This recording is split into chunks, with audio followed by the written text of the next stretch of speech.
Hello students हम start करने जा रहे हैं new chapter and the name of the new chapter is morphology of flowering plants. तो कई बार ये आपको मैंने ये टर्म बताई है, व्हाट इज़ मॉर्फोलॉजी। मॉर्फोलॉजी होता है आउटर अपीयरेंस, आउटर लुक कैसी है। तो ये 5th चैप्टर में बेटा अब काफ़ी पोर्शन डिडक्ट हो चुका है। अब तो आपको सिर्फ मॉर्फोलॉजी इन्फ्लोरेसेंस और फ्लावर की है और फैमिलीज़ हैं, बाकी सारा पोर्शन इसका डिडक्ट हो चुका। क्लियर। तो हम बात करते हैं मॉर्फोलॉजी ऑफ फ्लावरिंग प्लांट्स, यानी कि मॉर्फोलॉजी स्टार्ट करने से पहले हम पहले ये देख लें मॉर्फोलॉजी होता क्या है। Students, morphology is actually the study of outer appearance, structure, shape and size. So it is the study of outer appearance. Okay, structure study करना, size, shape study करना, इसको हम बोलते हैं मॉर्फोलॉजी। क्लियर। सो मॉर्फोलॉजी जो है वो एंजियोस्पर्म्स जो होते हैं बेटा उनकी बहुत ज़्यादा लार्ज डिफरेंसेस होते हैं उनकी मॉर्फोलॉजी में। So angiosperms they show large differences in their morphology, क्योंकि बेटा एंजियोस्पर्म्स में वैरायटी बहुत ज़्यादा है। तो हर एक एंजियोस्पर्मिक प्लांट जो होगा एक डिफरेंट तरह की मॉर्फोलॉजी का हो सकता है। क्लियर। तो बेटा हमें ये भी पता है कि ये जो मॉर्फोलॉजी होती है ये बहुत ज़रूरी है स्टडी करने के लिए। तो हमें पता चल पाएगा कि कौन सा प्लांट कैसा दिखता है, कैसे कैसे लीव्स अरेंज होते हैं, लीव्स की शेप कैसी है, उनका मार्जिन कैसा है, उनकी वेन्स कैसी हैं, फ्लावर की स्ट्रक्चर क्या है, फ्लावर की अरेंजमेंट कैसे होती है, ग्रुपिंग कैसे है। तो हम सारी चीज़ें पढ़ने के लिए हम बात करेंगे अब सिग्निफिकेंस ऑफ मॉर्फोलॉजी। ओके। तो सबसे पहली सिग्निफिकेंस हमें प्लांट को प्रॉपरली रिकॉग्नाइज करने के लिए, so for recognition and identification is giving proper name and proper place to an organism. So identification के लिए और recognition के लिए पहला इसका significance. Another significance कि ये help करेगा, morphology helps in the classification. So it helps in classification. तो हमें अगर किसी चीज़ की मॉर्फोलॉजी पता होएगी, किसी की मॉर्फोलॉजी की हमने स्टडी करी होगी, तभी हमें पता होगा हमें उसको किस ग्रुप में असाइन करना है। राइट। और मॉर्फोलॉजी जो है वो हेल्प करती है स्टडी करने में किसकी, genetics, study of genes. So morphology helps in study of genetics, even help in the study of physiology means a functioning, and also it helps in the study of ecology. But ecology is the study of organisms with their environment या in their environment, उनका environment भी साथ में study करना। So next point is जो morphology है बेटा that helps to understand the nature of adaptations, कि किस किस तरह की अडेप्टेशंस करी हैं। मान लो कोई लीफ, आपको पता है ना कैक्टस जो होता है उसके लीव्स नहीं होते, उसके लीव्स एक्चुअली मॉडिफाइड हो जाते हैं स्पाइन्स में। तो ये हमें मॉर्फोलॉजी पढ़ के पता चलेगा कि इस प्लांट ने कैसे अडेप्टेशन करी है। Right. So morphology help in studying adaptations. Right? Adaptations मतलब अपने environment के accordingly अपने आप को change कर लेना, that is an adaptation. Clear? और हमें जो adaptations एक्सटर्नली विजिबल हो हमें वही पढ़नी है, क्योंकि मॉर्फोलॉजी में हम सिर्फ आउटर अपीयरेंस की ही बात करते होते हैं। राइट। और मॉर्फोलॉजी से हमें पता चलेगा कि प्लांट की जुवेनाइल स्टेज कौन सी है, यंग स्टेज कौन सी है, उसकी एडल्ट स्टेज कैसी है, ये पता चलेगा। Also morphology helps to study juvenile as well as the adult stage या adult stages of the plants. Okay. और अगर सपोज़ मुझे प्लांट की इंटरनल फंक्शनिंग में कोई प्रॉब्लम लग रही है मान लो, तो मुझे पता कैसे चलेगा? मुझे पता चलेगा अगर उसकी मॉर्फोलॉजी में कोई चेंजेस आई, मान लो उसकी लीव्स के ऊपर ब्राउन स्पॉट्स हो गए, है ना, या उसकी वेन्स येलो हो गई, तो study of internal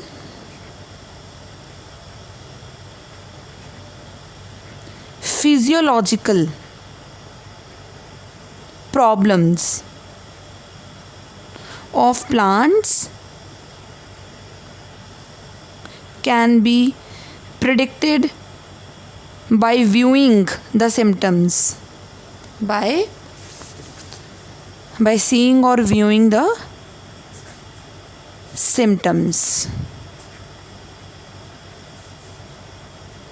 right? Okay, so by viewing the symptom, हम सिम्टम्स देख लेंगे कैसा है प्लांट के सिम्टम्स कैसे हैं, तो वो देखकर हम जज कर पाएंगे कि प्लांट के जो अंदर फिजियोलॉजी है उसमें क्या क्या चेंजेस आ रही हैं, राइट? अब मैं आपको ब्रीफ इंट्रोडक्शन दूंगी कि मॉर्फोलॉजी ऑफ फ्लावरिंग प्लांट्स में हम क्या कुछ पढ़ते हैं, लेकिन अब क्या क्या सिलेबस में से ख़त्म हो चुका है वो सारी चीज़ें हम डिस्कस करेंगे।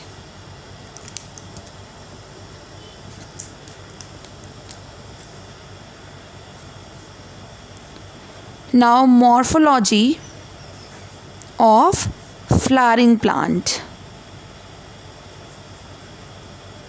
Okay, morphology of flowering plant. बेटा मैं पहले ही आपको बता चुकी हूँ जो फ्लावरिंग प्लांट्स होते हैं, एंजियोस्पर्म्स होते हैं बेटा, उनकी वेरियस शेप्स होती हैं, वेरियस साइजेस होते हैं, और वो अपने इन्वायरमेंट में बहुत अच्छे से अडेप्ट हुए होते हैं। फॉर एग्ज़ाम्पल प्लांट्स जो डेजर्ट्स में, मैंने अभी बताया था कैक्टस में ग्रो करा होता है ना, उनके लीव्स नहीं होते, उनके लीव्स कैसे होते हैं, they are reduce to spines, surface area को कम करने के लिए ताकि ट्रांसपिरेशन कम हो, है ना, और उनके जो स्टोमेटा होते हैं बहुत संकन होते हैं, डीप सीटेड होते हैं ताकि ट्रांसपिरेशन कम हो, और उनकी जो क्यूटिकल होती है, एपिडर्मिस के ऊपर जो लेयर होती है क्यूटिकल, वो बहुत थिक होती है ताकि ट्रांसपिरेशन ना हो सके। तो इसी तरह से हाइड्रोफाइट्स जो वाटर प्लांट्स होंगे उन्होंने अलग से अडेप्टेशंस करी होंगी, राइट?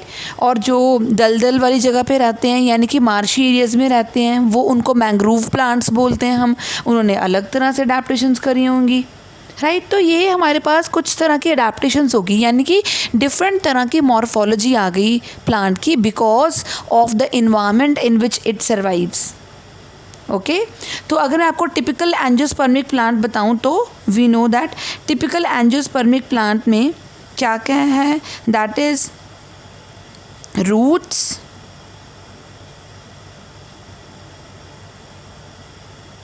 राइट? रूट्स होंगी, लोअर मोस्ट पार्ट, और ये क्या होता है, दैट इज़ पॉजिटिवली जियोट्रॉपिक होता है। ये मैं रूट हेयर्स बना रही हूँ, ये जो मैंने फाइन से बनाए हैं, ये सॉइल के अंदर होता है portion, this is the root system, and the above ground part is known as a shoot system, है ना? अबव ग्राउंड पार्ट को हम शूट सिस्टम बोलते हैं। तो ये हमारे पास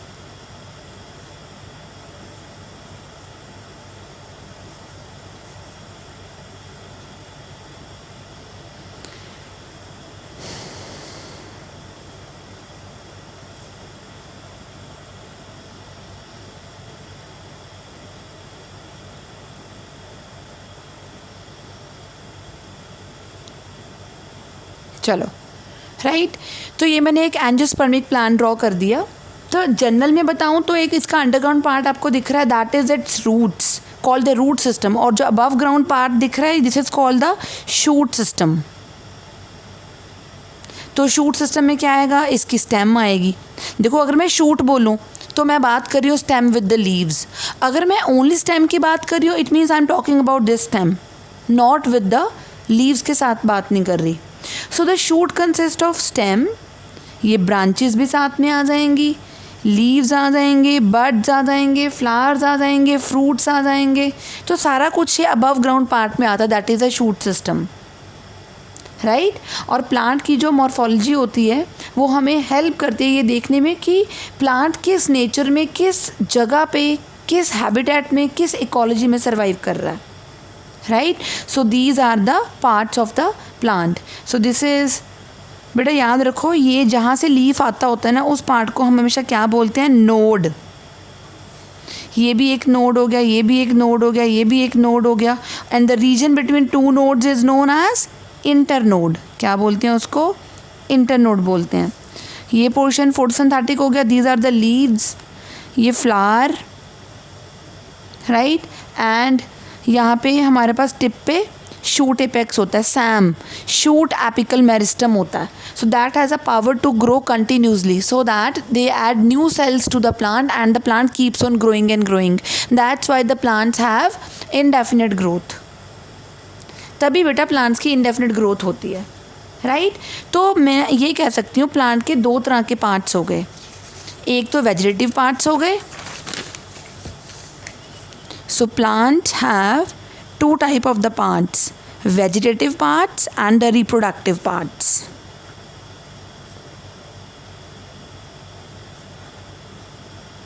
Right? बेटा जो vegetative parts होते हैं ना, right? They include root, stem and leaves. Whereas जो reproductive parts होते हैं, they are flowers and fruit. ये रिप्रोडक्टिव पार्ट्स होते हैं. सो प्लांट के दो तरह के पार्ट्स हो गए, वेजिटेटिव पार्ट्स और रिप्रोडक्टिव पार्ट्स, राइट. तो हमने ये चीज़ तो डिस्कस कर ली, मॉर्फोलॉजी क्या है, एक जनरल डिस्कशन कर ली अभी, क्या सिग्निफिकेंस होगा मॉर्फोलॉजी का. लेकिन बेटा पहले हमारे सिलेबस में ना सबकी मॉर्फोलॉजी थी, रूट की, स्टेम की, लीव्स की, है ना, इन्फ्लोरेसेंस की, फ्लावर की, फ्रूट की, सब की. लेकिन इस बारी हमारे सिलेबस में ओनली इन्फ्लोरेसेंस, फ्लावर और फैमिलीज़ हैं और कुछ नहीं है. तो ये सिलेबस में से कट हो चुका पोर्शन. तो अब हम बात करेंगे अपना टॉपिक जो हम स्टार्ट करने वाले हैं, वो है मॉर्फोलॉजी ऑफ इन्फ्लोरेसेंस या इन्फ्लोरेसेंस ओनली. ये है क्या चीज़? देखो पहले तो हम सारा कुछ पढ़ते थे, रूट की स्ट्रक्चर, रूट की टाइप्स, उसकी मॉडिफिकेशंस, उसके फंक्शंस, हर चीज़. अब नहीं पढ़ेंगे क्योंकि हमारे सिलेबस में से डिडक्ट हो चुका है. तो अब हम बात करेंगे व्हाट इज़ इन्फ्लोरेसेंस. सबसे पहली बात, इन्फ्लोरेसेंस चीज़ क्या होती है? बेटा इन्फ्लोरेसेंस ना हम कह सकते हैं एक तरह से मॉडिफाइड शूट होती है जिसके ऊपर फ्लावर्स आते हैं. तो ये देखो, inflorescence is a modified shoot on which bear the flowers. Okay. तो जो ये पूरी इन्फ्लोरेसेंस हो गई. और जो एक्सिस होती है ये इन्फ्लोरेसेंस की, इसको बोलते हैं पेडंकल. क्या बोलते हैं? पेडंकल. देखो इन्फ्लोरेसेंस क्या है? Inflorescence is a modified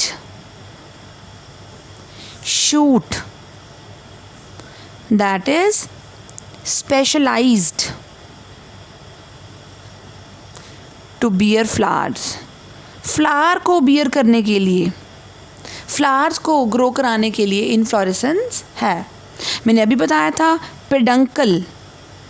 peduncle is a name given to the axis, यानी कि स्टॉक ऑफ इन्फ्लोरेसेंस को हम क्या बोलते हैं? पेडंकल. लेकिन बेटा हम फ्लावर के स्टॉक को क्या बोलते हैं पता है? जैसे ये फ्लावर है तो इसका स्टॉक, ये इसको बोलते हैं पेडिसल, राइट. तो हम ये कह सकते हैं arrangement of the flowers on the floral axis. So arrangement of flowers on floral axis. Floral axis क्यों कौन सी होगी? Peduncle, right. On floral axis is known as inflorescence.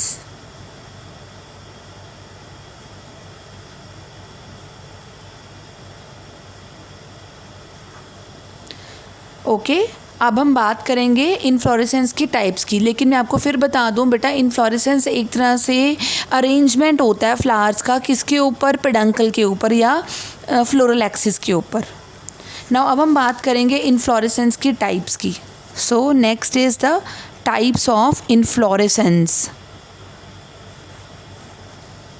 Okay बेटा, हमने कितने तरह की इन्फ्लोरेसेंस करनी है देख लो. एक है सॉलिटरी इन्फ्लोरेसेंस, एक है रेसमोस इन्फ्लोरेसेंस, एक है साइमोस इन्फ्लोरेसेंस एक है मिक्स्ड इन्फ्लोरेसेंस और एक है स्पेशलाइज्ड इन्फ्लोरेसेंस। तो ये टाइप्स होगी solitary, racemose, cymose, mixed and specialised. Okay, तो मैं आपको पहले करवा रही हूँ। सबसे पहले first is the solitary inflorescence. बेटा सॉलिटरी वर्ड किसके लिए होता है? सॉलिटरी वर्ड बेटा होता है अकेले के लिए, आइसोलेटेड के लिए, अकेले के लिए, राइट। सो आपको काफ़ी हद तक ये क्लियर हो गया होगा, इसमें फ्लावर सिंगली एग्जिस्ट करेगा, right. So here flower occur singly. Okay, actually आपको याद है मैंने आपको सैम बताया था। सैम क्या था? शूट एपिकल मेरिस्टम, मतलब शूट की टिप के ऊपर जो मेरिस्टमेटिक सेल्स होते हैं ना, उनकी बात कर रही हूँ मैं। तो ये जो फ्लावर होता है यहाँ पे कैसे आता है? बिकॉज सैम कन्वर्ट हो जाता है किस में? रिप्रोडक्टिव मेरिस्टम में या फ्लोरल मेरिस्टम में कन्वर्ट हो जाता है। फिर वहाँ पे बड आ जाती है और बड खुल जाती है जब, तो बन जाता है हमारे पास फ्लावर। तो सैम कन्वर्ट हो जाता है या शूट की टिप कन्वर्ट हो जाती है रिप्रोडक्टिव मेरिस्टम में, और फिर ये फ्लावर में कन्वर्ट हो जाता है। ओके, सॉलिटरी इन्फ्लोरेसेंस की आगे दो टाइप्स हैं। सॉलिटरी इन्फ्लोरेसेंस टाइप्स, इसकी दो टाइप्स हैं। और कौन सी? पहली है सॉलिटरी टर्मिनल, सॉलिटरी टर्मिनल, और एक है सॉलिटरी एक्सिलरी। ओके, तो हम बात करते हैं पहले सॉलिटरी टर्मिनल की। चलो, सॉलिटरी टर्मिनल। टर्मिनल क्या होता है बेटा? टर्मिनल होता है टिप के ऊपर, राइट। तो यहाँ पे जो फ्लावर है वो सिंगल होगा, लेकिन टिप पे आएगा, मेन स्टेम की टिप पे आ जाएगा या उसकी ब्रांचेस पे आएगा, टिप ब्रांचेस की टिप पे आएगा। तो देखो लाइक दिस, जैसे ये हमारे पास सैम है, तो सैम कन्वर्ट हो जाएगा किसमें? फ्लावर। तो फ्लावर टिप पे आएगा या जो ब्रांचेस होंगी उसकी टिप पे आएगा। तो फ्लावर सिंगल ही है और बॉर्न होता है at the tip. Clear? So single flower occur at the tip of the main stem and its branches, like in case of poppy. बेटा पॉपी जो होता है, जिसको आप अफीम बोल देते हो, पॉपी, राइट। तो ये उसके फ्लावर्स ऐसे होते हैं, टिप पे आते हैं। इसकी सेकंड टाइप है सॉलिटरी एक्सिलरी। Solitary axillary. बेटा एक्सिल वर्ड क्या होता है? एक्सिल होता है एट एन एंगल। तो देखो, अगर ये हमारे पास इन्फ्लोरेसेंस है, राइट, मैं बना रही हूँ जो, ये हमारे पास उसकी ब्रांचेस हैं। तो ये देखो यहाँ पे अगर फ्लावर आता है एट एन एक्सिल आता है, तो उसको बोलते हैं हम, क्या बोलेंगे उसको? Solitary axillary. तो फ्लावर सिंगल आएगा पर आएगा एक्सिल में। सो single flower occur in the exiles of ordinary green leaves. तो यहाँ पे हमारे पास ऑर्डिनरी ग्रीन लीव्स, उनकी एक्सिल में यहाँ पे फ्लावर डेवलप होगा, right. So here, so in this case ये हमारे पास अगर फ्लावर है तो अब ये लीफ है, तो फ्लावर यहाँ पे डेवलप होगा। So in this the flower appear in the axil of the leaf.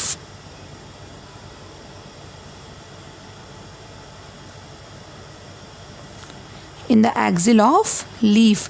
अब ये किस में होता है? शू फ्लावर। बेटा आपने पक्का देखा होगा शू फ्लावर, इसको चाइना रोज भी बोलते हैं। काफ़ी ब्राइट रेड कलर का, मरून से कलर का फ्लावर होता है और बीच में से कुछ ऐसी स्टॉक से निकल रही होती है। आपने देखा होगा डेफिनेटली। वो स्टॉक नहीं होती है एक्चुअली, वो उसका एंड्रोशियम होता है, मेल पार्ट होता है, राइट, जो आपको येलो कलर का बाहर से दाने दाने से लगे नज़र आते हैं, शू फ्लावर। एक और फ्लावर होता है नस्टर्शियम,